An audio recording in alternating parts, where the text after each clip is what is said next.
Lou, and I serve as the chair of the Council on Holocaust Education. I'm also the daughter of 2 Holocaust survivors.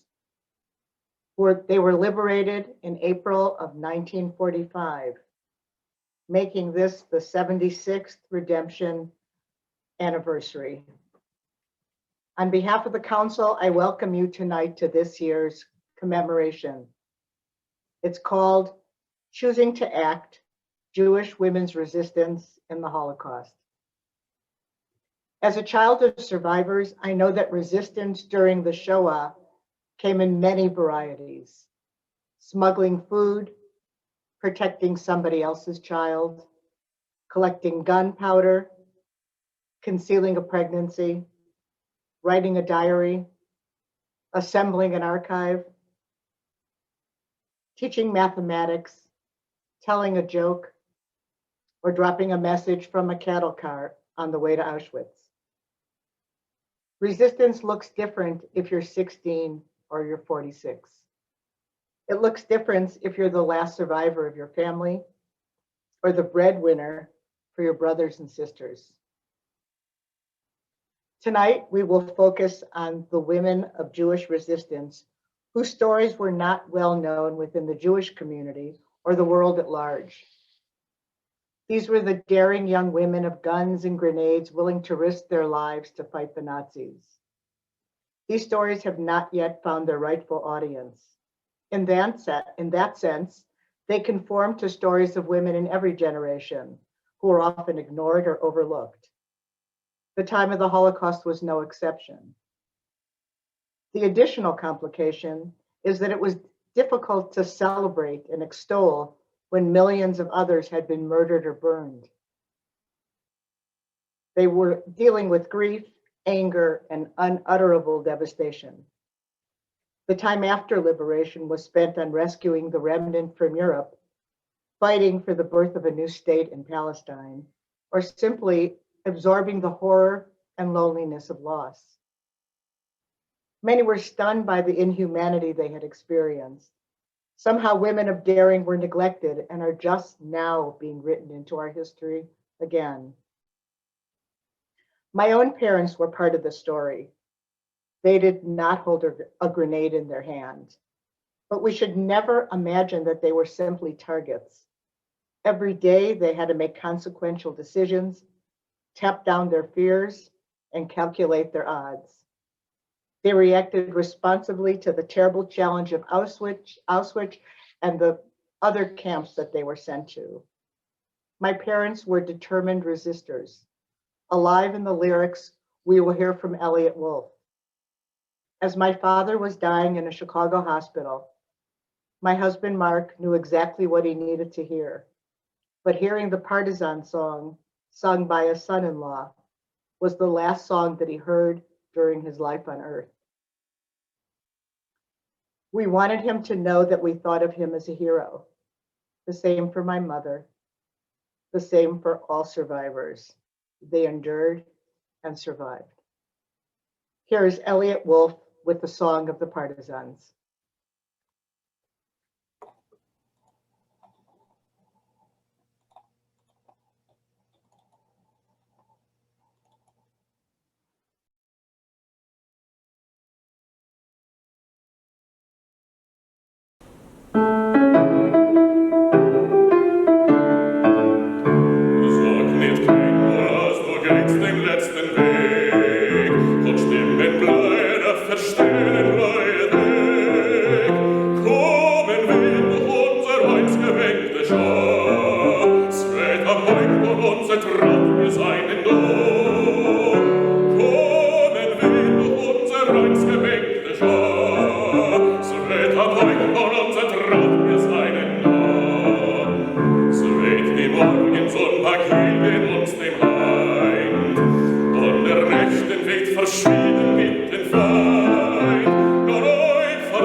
Wie a Parole, so geht und Lied von Ort zu Ort.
Thank you, Elliot, for your moving performance of a song that united those who fought Nazi persecution. My name is Nancy Pettis, and I am the Director of Holocaust Education at the Jewish Federation of Tulsa. This evening, I have the pleasure of introducing our speaker, Sheri Rosenblum, who is an expert on Jewish women's resistance during the Holocaust. Her position with the Jewish Partisan Educational Foundation has placed her in the company of many Jewish women who fought, not only in the forests, but also in the homes, ghettos, and concentration camps to save lives. Please welcome Sheri Rosenberg.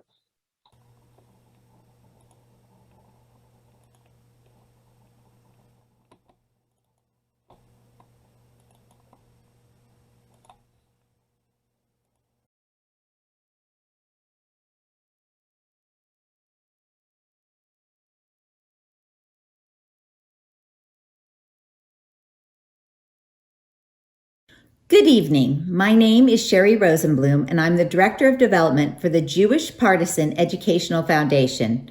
We are an international organization based out of San Francisco and dedicated to telling the story of the 30,000 Jews who fought back during the Holocaust in armed resistance. Tonight, it is my pleasure to be here with you for the Tulsa Jewish Federation's commemoration of Yom HaShoah v'Hagivurah as we explore Jewish women's resistance during the Holocaust.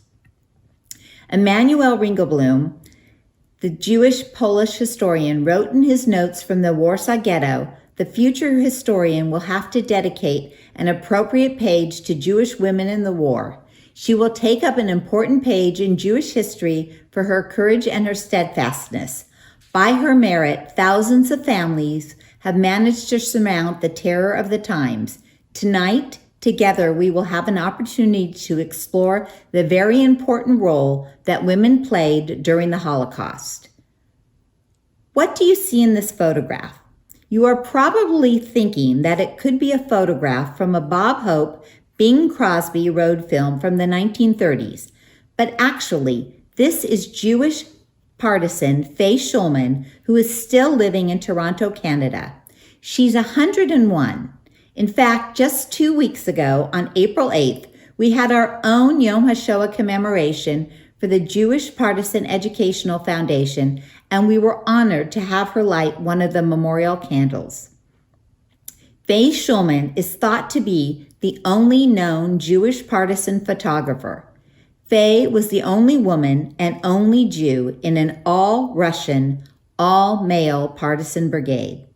Many of the Russian partisan brigades were anti-Semitic, and it was already a strike against her that she was a woman, so she could certainly never let anyone know that she was also a Jew.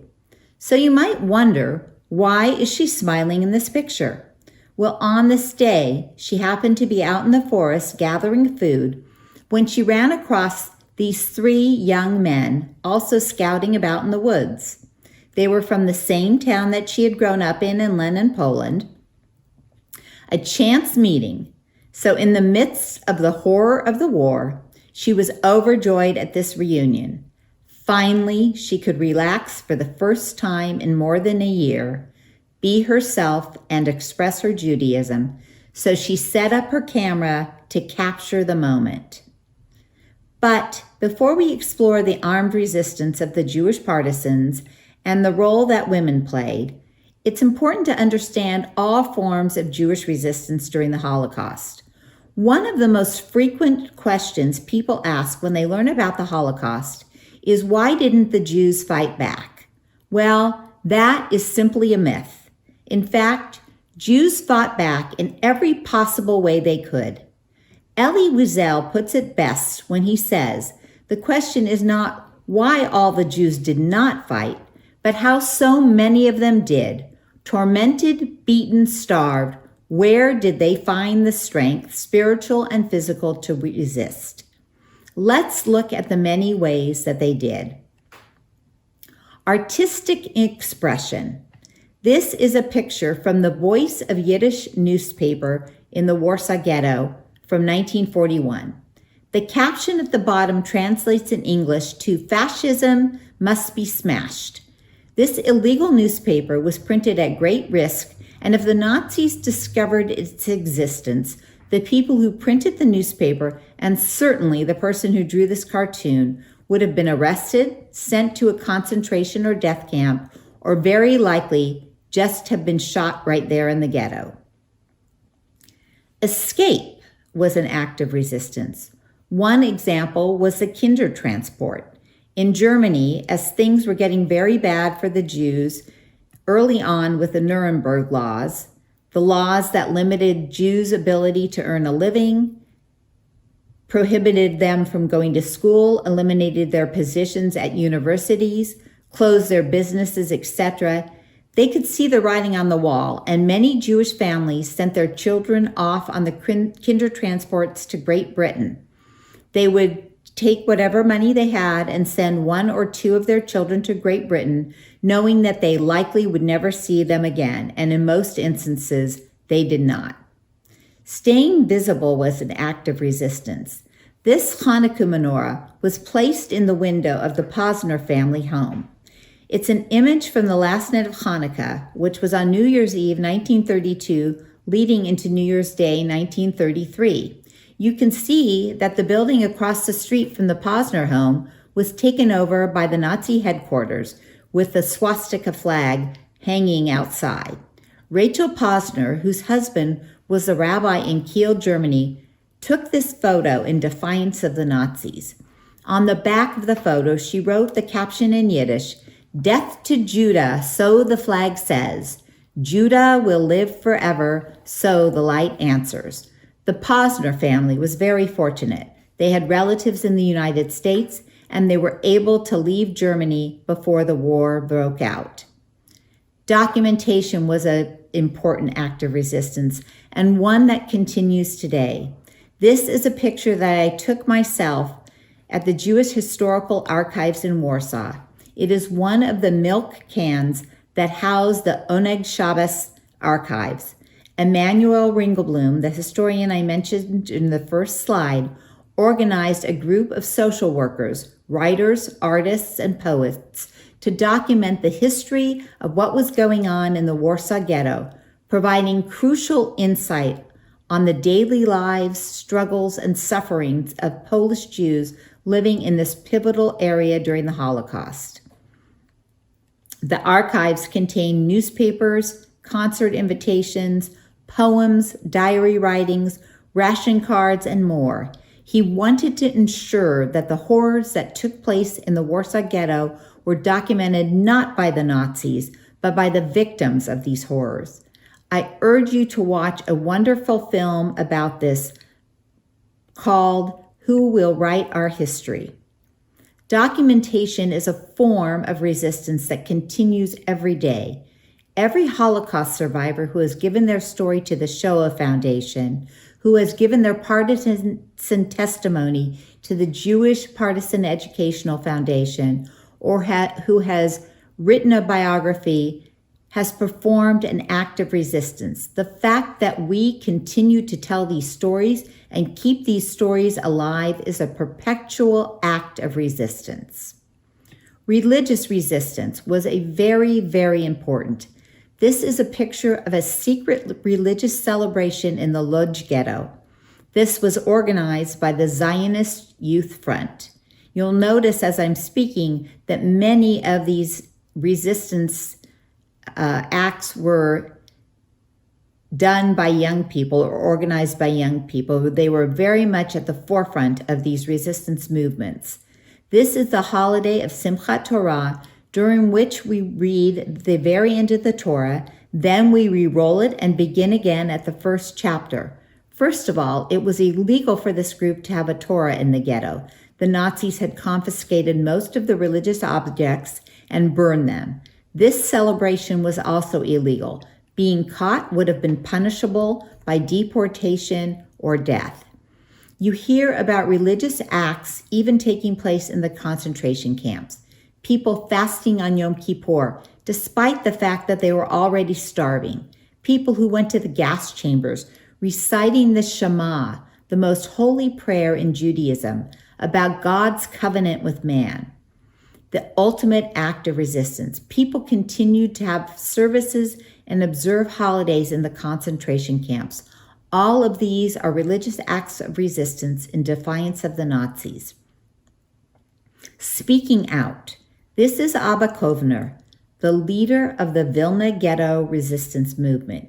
He sent out scouts from the Vilna Ghetto to follow the trains that were leaving the ghetto. They brought word back that people were being deported from the ghetto were not going to work camps, but rather to their deaths. He then published the Vilna Manifesto, shown here, on an illegal printing press and distributed it throughout the ghetto. He told people what was really going on, that once they left the Vilna Ghetto, they were going to their death, and he called upon them to fight back. In this Vilna Manifesto, he implores them, "We will not be led like sheep to the slaughter. Arise, arise with your last breath." So it's interesting how over time his words have been misused. His sheep to the slaughter has been turned into a mythology when what he actually said was, "We will not be led like sheep to the slaughter." Kovner and many members of his ghetto resistance group escaped from the Vilna Ghetto and formed one of the more well-known all-Jewish partisan groups called the Avengers, which operated in the forests of Lithuania. Revolt was another form of resistance. The Warsaw Ghetto uprising is perhaps the most seminal example of armed resistance during the Holocaust. On the eve of Passover in 1943, the Nazis entered the Warsaw Ghetto. By this time, 240,000 Jews had already been deported from the ghetto, and 90,000 had died from starvation, disease, or had been shot. The Nazis' goal was to deliver the Warsaw Ghetto Judenrein free of Jews within 2 days as a present for Adolf Hitler's 54th birthday. When they drove in with their tanks and weapons, they were met with a fierce attack. They did not expect it. They figured it was going to be an easy operation, and in fact, it was far from easy. Knowing that they faced almost certain death, a group of poorly armed Jews who had watched their families murdered, been starved, and had been living in deplorable conditions for several years, fought with every ounce of strength they possessed and every tool at their disposal. Ultimately, they held off the German army for more than a month, longer than the Polish army and the French army were able to do. Sabotage. Even in the concentration camps, there were acts of resistance. Auschwitz II Birkenau was the death camp section of the camp. Rosa Robata and a group of 5 other prisoners, both male and female, worked in a nearby munitions factory during the day. Over a period of time, they would pilfer pinches of gunpowder every day, bringing it back in the pockets of their dresses or the cuffs of their pants. Eventually, they amassed enough to be able to make a bomb, and they blew up one of the crematoria. They were caught and tortured by the Nazis for information about the plot, but they never divulged a single detail about how they did it or whether there was anyone else involved. Sadly, they were publicly hung and as an example to everyone in the camp not to foment this or any other kind of resistance. And now we get to partisan warfare. Sarah Fortis formed an all-Jewish female band of partisans that engaged in sabotage and actively fought the Germans alongside the Andartes in Greece. She is still alive today and living in Israel.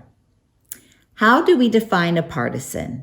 A partisan is a member of an organized body of fighters who attack or harass an enemy, especially behind enemy lines, a guerrilla. As the Nazis accelerated their campaign to exterminate the entire Jewish population of Europe, armed Jewish resistance became the only option to save one's life and to save the lives of other Jews. Earlier, I mentioned that approximately 30,000 Jews fought back as Jewish partisans during the Holocaust throughout Europe from Italy and Greece to Poland and Belarus. They fought with both non-Jewish units, but also with all Jewish partisan groups, although those were far less frequent. Many of the Jewish partisans were teens, and often they were the sole survivors of their families. The Jewish partisans were highly effective. In Lithuania, for example, they made up only 10% of all partisans, but they were responsible for 79% of train derailments, 71% of the locomotives destroyed, 72% of rail cars that were destroyed, and 48% of the injured soldiers. That's huge. So it makes you wonder what the rest of the Lithuanian partisans were doing. And about 10% of Jewish partisans were women who defied gender roles, summoning up tremendous courage and perseverance. They sabotaged bridges, railroads, they gathered essential food and medicine, they tended to the wounded, guarded encampments, and they prepared essential meals. Their remarkable efforts saved lives. This picture is of Sonia Orbach. She was a partisan in Poland. At 16 years old, she and her mother and father and her uncle escaped from the Warsaw Ghetto. They lived in the forest for about a year, really just scraping by and suffering from frostbite and starvation. Eventually, they were able to join an all-Russian partisan group. They had no combat skills and they had no weapons, but Sonia's uncle had been a scout and he knew the forest very well, and that was of tremendous value to the partisans. So they were accepted, and that was really rather unusual, as most Russian partisans were at best unfriendly to Jews. Sonia's original name was Sarah, and the partisan commander was worried about the repercussions from other partisan groups if it was discovered that they had a Jew in their ranks. And so he told her, "You must change your name to Sonia. Sarah is too Jewish. Here there are no Sarahs." And that is the title of her autobiography. Sonia, a name she kept for the remainder of her life, quickly became a medic, and she always spoke about how she carried with her at all times 2 grenades, one for the enemy and one for herself. And now we'll hear her tell us about her experiences in her own words. There were times when we had to cross a railroad, and from all sides there was shooting. I didn't even bend down my head. I wasn't worried I was again going to get killed. If I was going to get killed, I was going to get killed as a fighter. Not because I'm a Jew. It made me feel proud of myself to be able to be a partisan, to be able to help in any way I was able to, that mission to destroy the Nazi machine. I am always moved when I hear Sonia speak about how important it was for her to fight back. And when she says, "If I was going to die, I was going to die as a fighter and not because I was a Jew." Sonia lived right near our Bay Area offices. She was one of the founding partisans of our organization, and she used to speak widely to school children. The message she always gave to young people was, you can always find a way to fight back against injustice, racism, and anti-Semitism. It is important to speak out early and to stand up for what you believe in. Unlike Sonia, most of the young Jewish women in the partisans were orphaned and found themselves alone and without the protection of their families among the partisans. These were young girls who, for the most part, grew up in very sheltered homes with 2 parents in small towns and villages where, until the Nazis invaded, really had not had much strife in their life. Imagine the shock of going from a calm and comfortable existence to all of a sudden fighting for your life or running for your life on a daily basis. One year you're going to public school or maybe a religious school, coming home and helping with chores around the house, taking a music or an art class, and a few years later, you're living in the forest and fighting for survival day by day. There was no gradual transition period. It was overnight. It was also more difficult for these young Jewish women because so many of the partisan groups were composed of ex-Soviet POWs who did not like Jews. In fact, many of these groups were openly anti-Semitic and not only refused to accept Jews, but turned in Jewish partisan units to the Nazis, and in some instances, even killed them themselves. To illustrate this point, among the Jewish partisans, there was a saying, "The enemy of my enemy is my friend," except when they are a Jewish partisan. To show how dangerous it was for a Jewish woman in a Russian partisan unit, let's revisit Faye Schuman. Not only was she taking photographs of the unit she was with, but she was also the medic. How did she become a medic?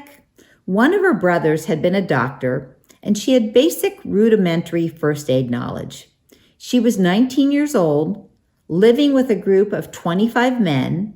She was not medically trained and was their medic on the battlefield.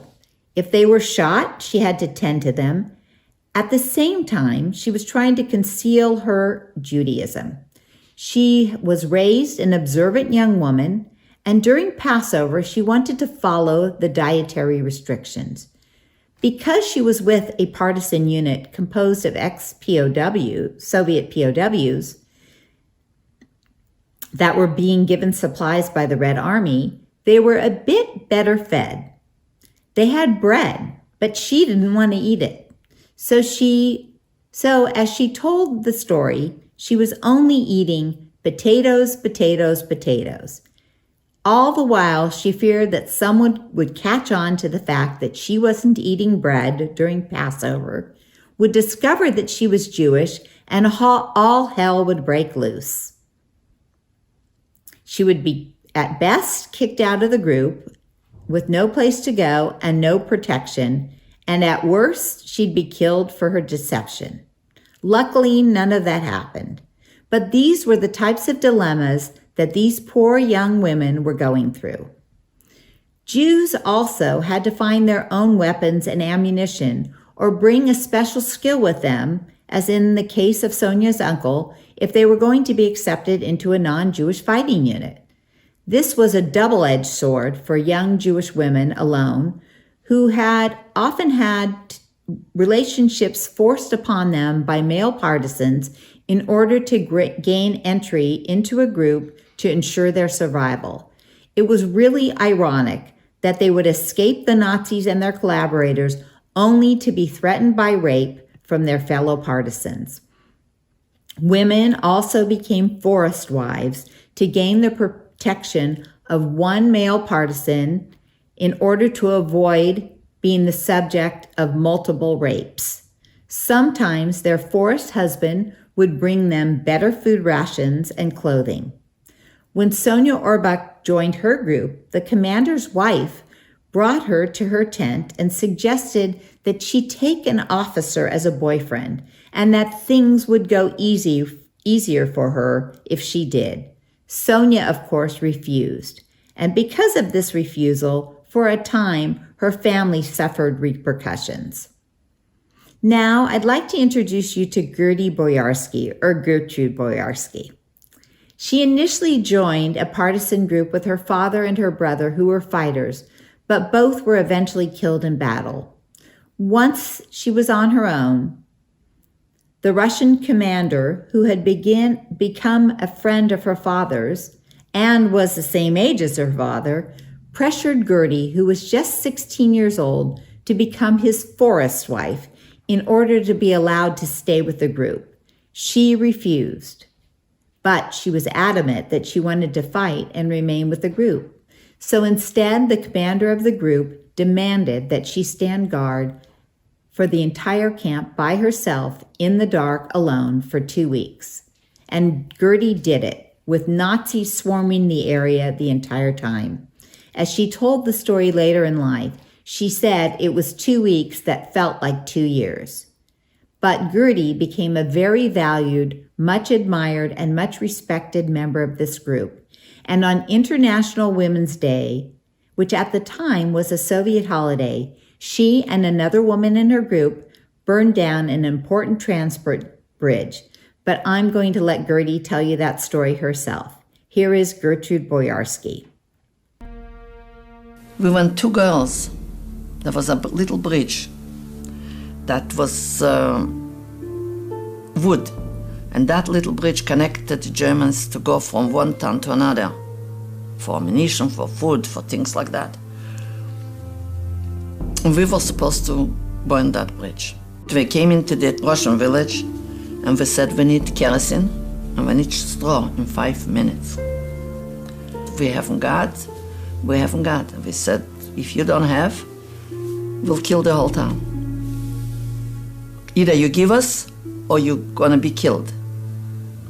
They gave us in 5 minutes kerosene and straw. And we put a fire underneath that bridge. The Germans saw it, a fire.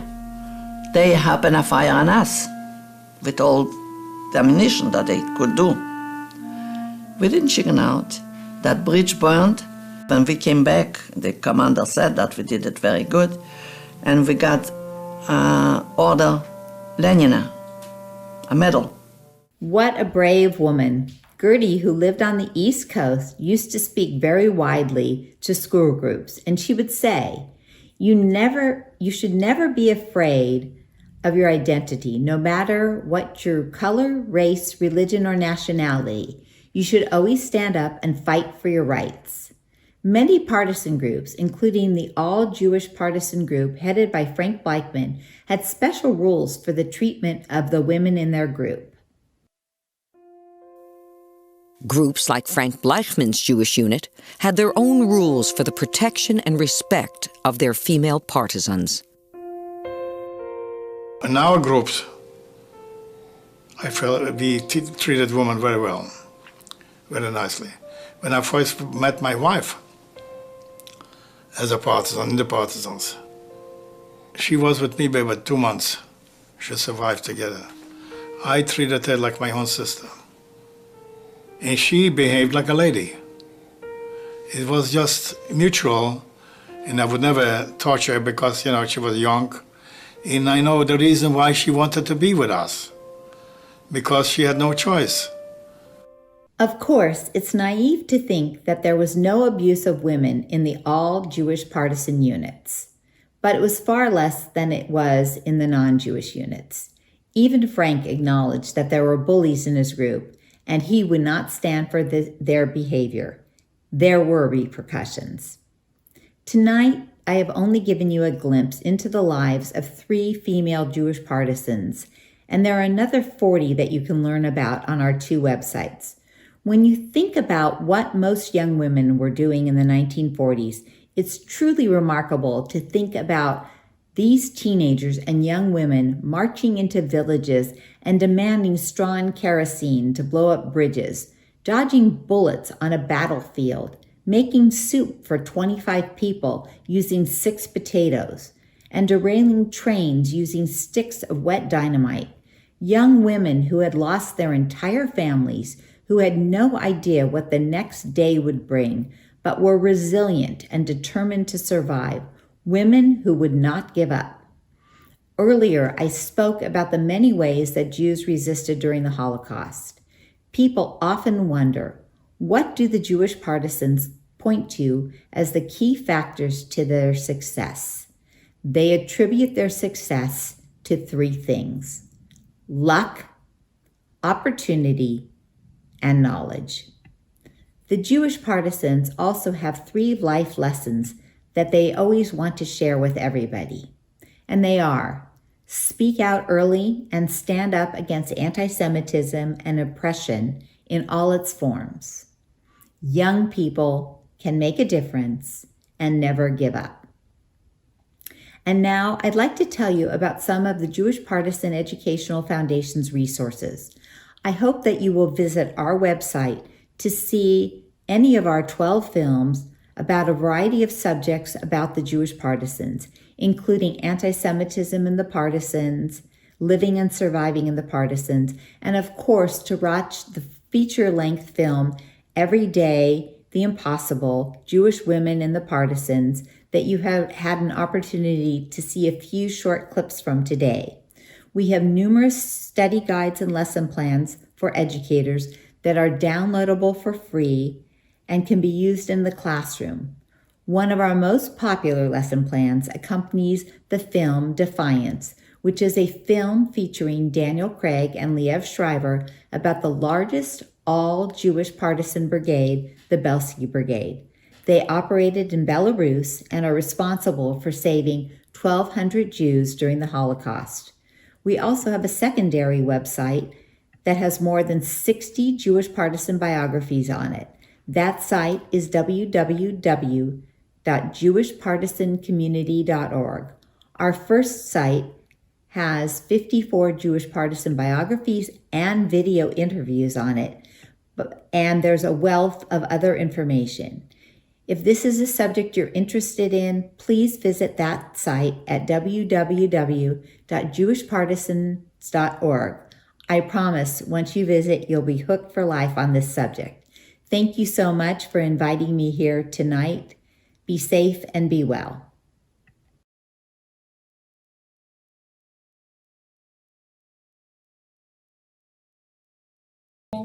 Something else now. Our next performance will be the Tulsa Opera Youth singing Ani Ma'amin, which in English means I believe.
to thank Aaron Beck for sharing these delightful voices with us. I was very much looking forward to this.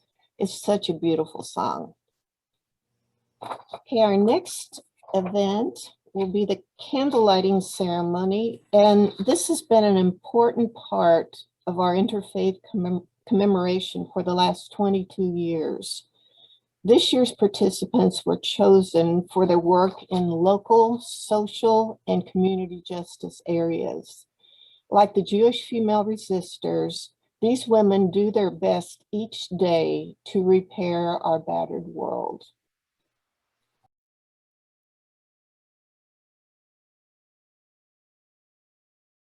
The lessons of the past are only as effective as actions we take for the future. Good evening. It is my privilege to introduce the following 7 women from our own community who in their careers have understood the destructiveness of hate and fought against it. They will light 7 individual candles, 6 candles to memorialize the 6 million Jewish lives that were lost because of Nazi hate. The 7th for all victims of hate by people who continue to plague our universe with violence and inhumanity. With each candle lit, we will pay tribute to a Jewish woman who resisted Nazi persecution, either as a mother, sister, daughter, wife, or friend.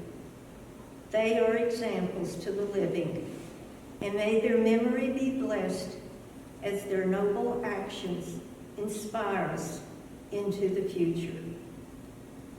Our first candle is lit by Mieke, Epps, Dutch child survivor of Nazi occupation and former clinical director of Tulsa Boys Home. Mieke honors Hannah's Finnish, who parachuted into German-occupied Europe to organize resistance and aid in rescue of Allied personnel. During the mission, she was captured, tortured, then executed by firing squad. She was 23 years old. Our second candle is lit by Dr. Tiffany Crutcher, Executive Director and founder of the Terence Crutcher Foundation for Social Justice.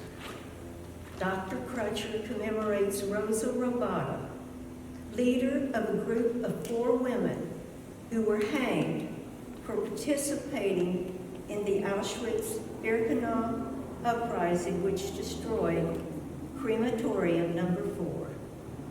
She was 24 years old. Our third candle is lit by Tracey, Lyall, CEO of Domestic Violence Interventional Services.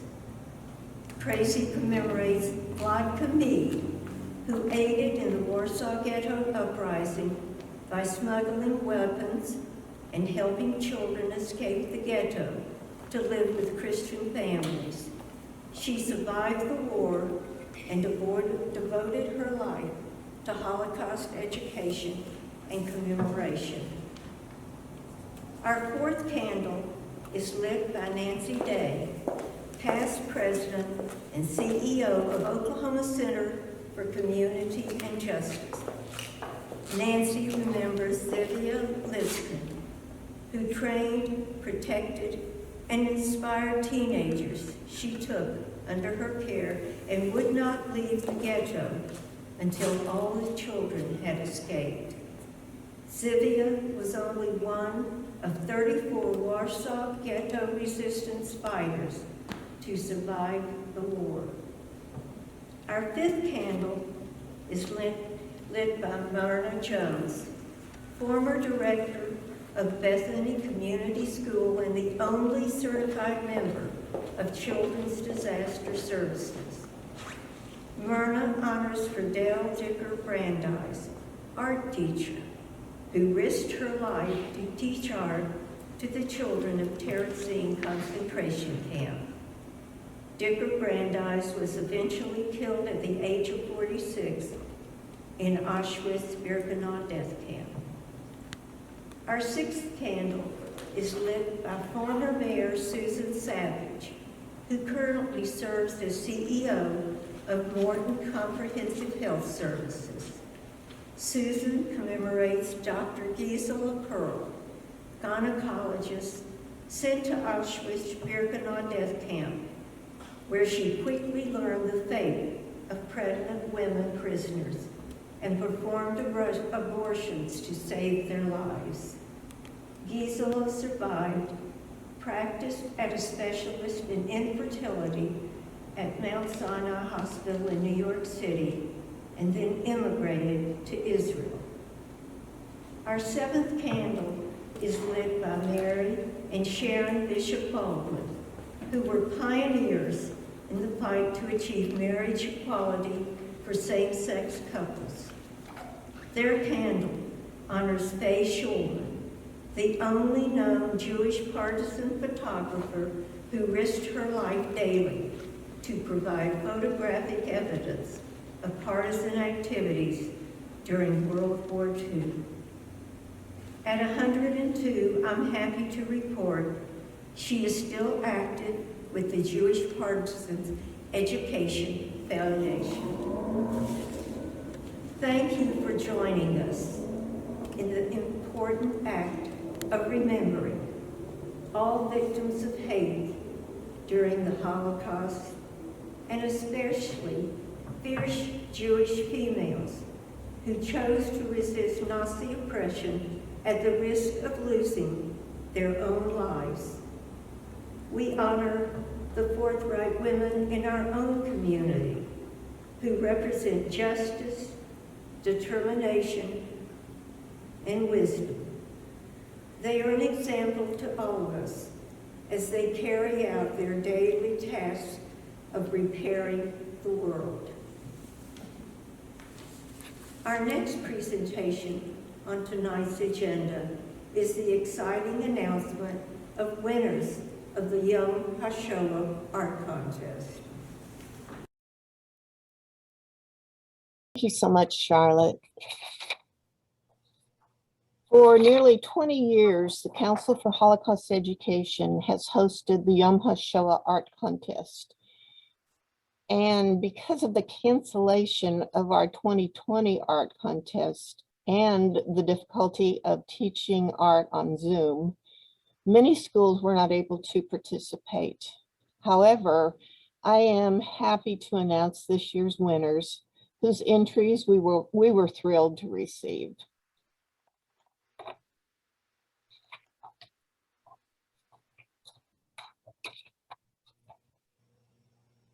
All high school students whose names I will share are from Jenks High School.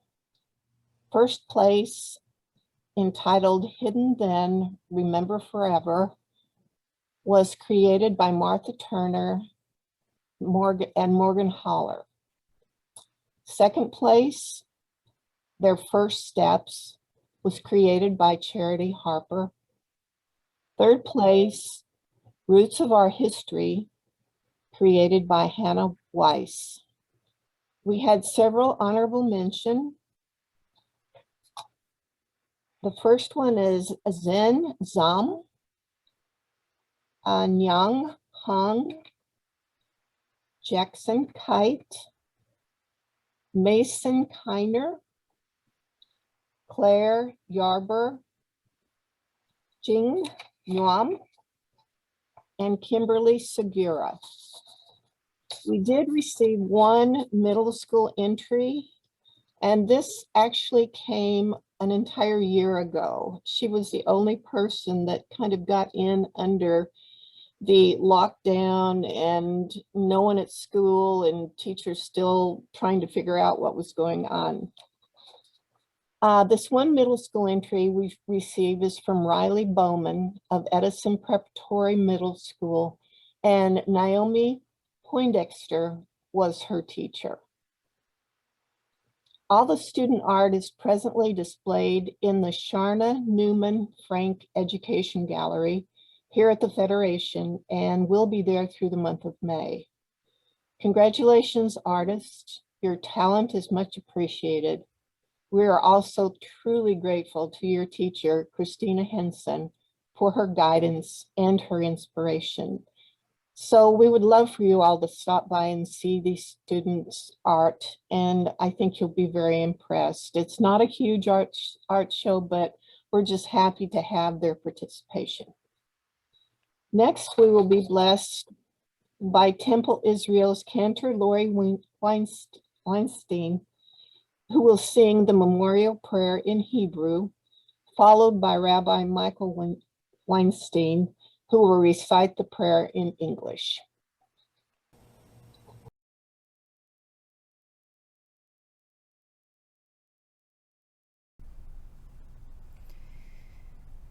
El Maleh Rachamim Shochein Bamromim Hamtzei Menucha Nechona Tachat Kanfei Hashchina B'ma'alot kedoshim utorim gezohar harakia mazhirim et nishmot 6,000,000 achenu va'achayotenu Shenehegu al kiddush Hashem Ba'al harachamim Yastirim beseter kenafav lolamim Vitzra hachaim et nishmatam Adonai hu nachalatam V'yanuchu b'shalom al mishkavam V'nomar Amen.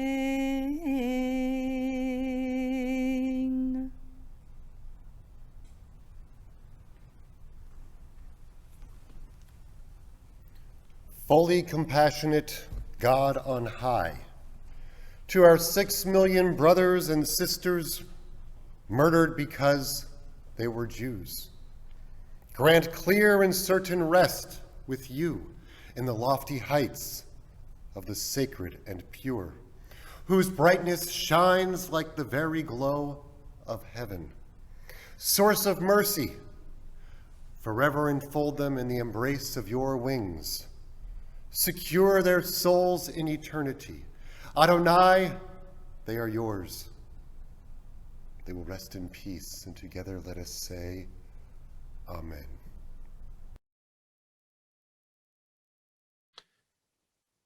There are all sorts of reasons we forget. Sometimes life is too much. The details escape us. Sometimes memory itself is too painful and too raw to revisit, even in our own minds. And so it takes a special sort of strength and a special sort of person to remember, to not forget. But to move a step forward and take memory and turn it into action, into a set of ideas and experiences that impact an entire community, well, that is the work of a righteous individual who stands out as a moral voice amongst her community. As the grandson of a Holocaust survivor myself, I know what it means for a family to live with the real and painful memories that we commemorate on occasions like this one.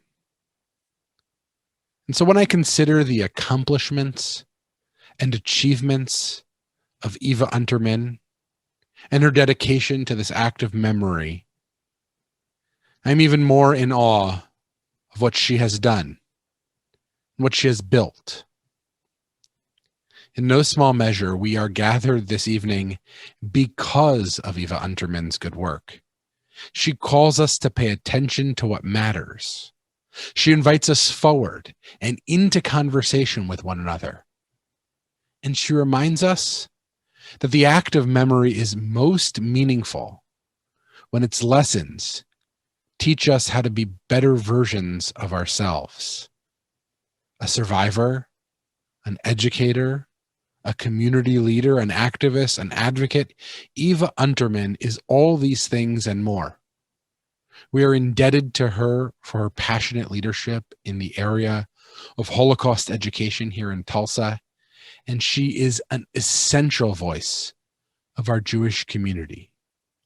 It is always my honor to introduce Eva Unterman.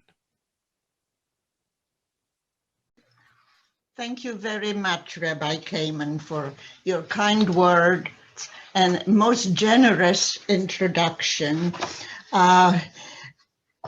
This is very difficult to conduct an entire program on Zoom, and I thank you, Nancy, for working so hard and diligent on every detail of this event.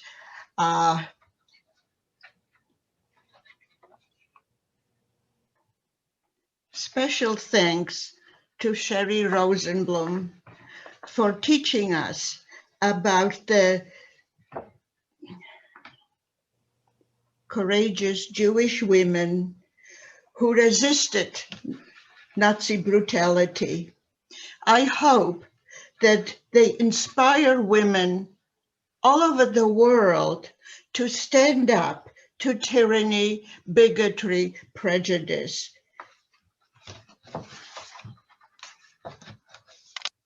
Thank you, Charlotte Schuman and the Candlelighters, for our deep gratitude to all the women that we are remembering this evening. The candlelighting ceremony is always very moving and dear to my heart. Beautiful music is always appreciated at various events. Elliot, Wulff, thank you. Tulsa Youth Symphony, Tulsa Youth Opera, thank you. Cantor Laurie Weinstein and Rabbi Michael Weinstein, also thank you very much. My sincere thanks to all the participants and viewers of this 2021 Zoom Yom HaShoah commemoration. I hope that next year we can meet in person again. So please, everyone, stay well, stay safe. Thank you and shalom.